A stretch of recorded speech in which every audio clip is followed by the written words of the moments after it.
اب قرآن کھولیں، قرآن سے یہ پوچھیں کہ یا رب العالمین یا ارحم الراحمین، ہمیں جو تو نے ساری امتوں پہ فضیلت دی ہے اس کی وجہ کیا ہے؟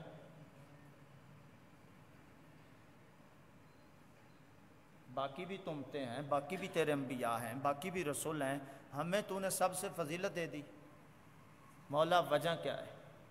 رب العالمین فرماتا ہے کنتم خیر امتن، اے میرے محبوب کی امت تم ساری امتوں سے بہتر امت ہو۔ میرے مصطفیٰ نے تو صرف اتنا فرمایا تھا نا کہ جیسے میری امت کی فضیلت ہے، لیکن رب کے قرآن نے آگے بتا دیا کہ تم امت بہتر کیوں ہو۔ اخرجت للناس، لوگوں میں سے نکالی گئی ہو، مولا ہماری بہتری کی وجہ بیان کر دے۔ رب فرماتا ہے کنتم خیر امت اخرجت للناس تأمرون بالمعروف وتنہون عن المنکر۔ تمہاری ایک خصوصیت مجھے بڑی پیاری لگی، ایک عادت بڑی پیاری ہے تمہاری، جس کی وجہ سے میں نے تم کو ساری امتوں سے فضیلت والا قرار دیا۔ مولا کون سی ہے؟ فرمایا تم نیکی کا حکم دیتے ہو، برائی سے منع کرتے ہو۔ بڑی توجہ کرنا، جس کی وجہ سے ہمیں فضیلت ملی تھی، آج آپ نے غور کرنا کہ وہ ہمارے اندر پائی جا رہی ہے یا نہیں پائی جا رہی۔ فرمایا تم نیکی کا حکم دیتے ہو،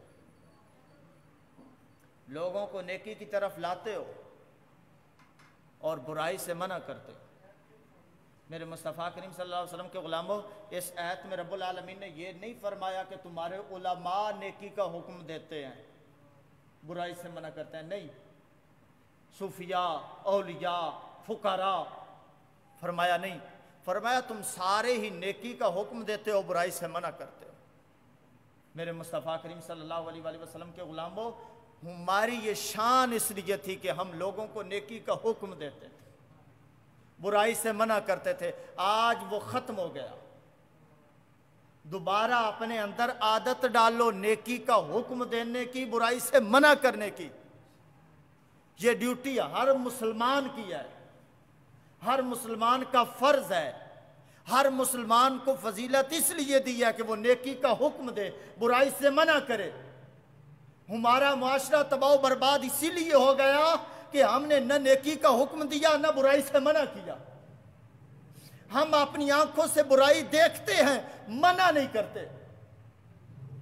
ارے میرے مصطفیٰ کے غلاموں، مسلمانوں کی شان یہ ہے برائی دیکھے منع کرے، اپنی بیٹی کو غلط راستے پہ دیکھے منع کرے، بہن کو غلط راستے پہ دیکھے منع کرے۔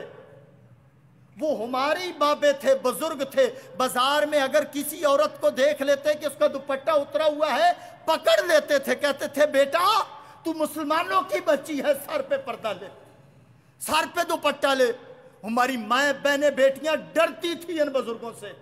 آج بزرگ بھی ہنس کے چلا جاتا ہے، نوجوان بھی ہنس کے چلا جاتا ہے، اور وہ تو لذت لے رہے ہیں دیکھ کر۔ میرے مصطفیٰ کے غلاموں، تمہاری بہتری کی وجہ یہ تھی کہ نیکی کا حکم دیتے تھے، برائی سے روکتے تھے۔ آج وقت آ گیا، ہماری ماؤں، بہنوں، بیٹیوں کے سروں سے دوپٹے کیوں اتر گئے؟ تمہیں پتہ ہے؟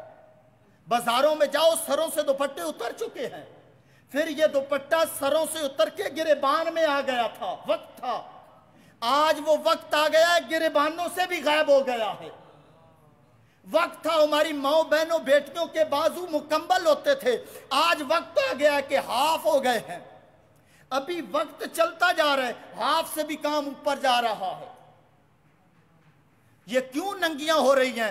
وجہ یہ ہے کہ ان کو کوئی روکنے والا نہیں ہے، ٹوکنے والا نہیں ہے، منع کرنے والا نہیں ہے۔ باپ بھی نہیں منع کر رہا، بھائی بھی نہیں منع کر رہا۔ باپ دیکھ رہا ہے، کہتا ہے ٹھیک ہے فیشن ہے، بھائی دیکھ رہا ہے، کہتا ہے فیشن ہے۔ اور بھائی فیشن ہے، منع کس نے کرنا ہے؟ میرے مصطفیٰ کے غلاموں، قرآن کہتا ہے تمہارا یہ فرض ہے، برائی سے منع کرو، روکو۔ پھر اس کی قسمیں ہیں، روک سکتے ہو تو ڈنڈے سے روکو۔ سب سے پہلی قسم یہ ہے، برائی سے منع کرنا ہے، ڈنڈے سے کرو۔ ڈنڈا کس پہ چلاؤ؟ ڈنڈا اس پہ نہ چلاؤ کہ بازار میں کوئی لڑکی دیکھو اس نے دوپٹہ نہیں کیا تو کہو قاری صاحب نے آج لیکچر دیا تھا ڈنڈے سے منع کرو، پکڑ لو ڈنڈا تو اس کی کٹائی۔ نہ، قسم ہے ڈنڈے سے منع کرو. کس کو؟ تمہارا بیٹا تمہارا کہنا نہیں مان رہا, تمہاری بیٹی تمہارا کہنا نہیں مان رہی. صرف فساد یہاں سے شروع ہوا, ہاتھوں سے ہم اپنے بچوں کو بڑا کر بیٹھے, پانی پاؤں سے نکل گیا, پیچھے ہمیں شعور آیا کہ کیا ہو گیا. قرآن اور حدیث خود حکم دیتا ہے میرے مصطفیٰ کے غلاموں, میرے مصطفیٰ نے حکم دیا ہے کہ 7 سال کا بچہ ہو تو اس کو نماز کے لیے کہو لاؤ مسجد میں. 7 سال میں وہ نہیں آ رہا, عمر بڑھتی گئی, 11 سال کا ہو گیا تو اب اس کو لاؤ. اگر نہیں آتا میرے مصطفیٰ نے فرمایا اس کو مارو. کس عمر میں مارو؟ بولو سارے. 11 سال. 11 سال سے چھوٹی عمر میں بھی نہیں کہا, 11 سال سے بڑی عمر میں بھی نہیں کہا.